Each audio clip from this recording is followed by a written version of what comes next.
Good afternoon, Tracy. My name is Tanya Powers, and I am replying to your video thread.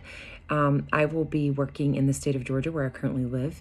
I did find it hard to find cases, but I did look in Louisiana, which is where I found my case and did my video thread on. And like you, had found several cases related to romantic relationships that were entered into by the client.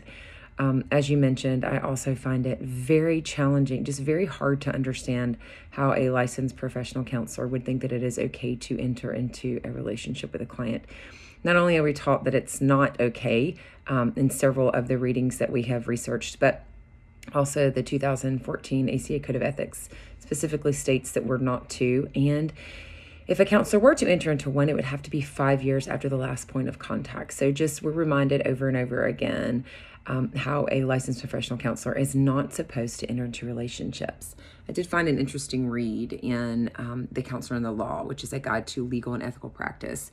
And it specifically states in there also, it says, however, no disagreement regarding the issue of sexual misconduct is disagreed on.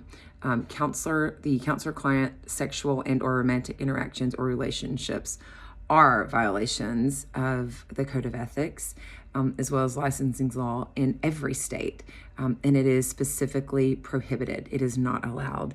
Again, being a counseling student entering into this profession, I would think that this would be something that licensed professional counselors would stay clear of and would know right away that this is definitely not something that's acceptable. Thanks for sharing your thoughts and the information that you found. And again, I enjoyed going through your thread and researching a little more on this myself.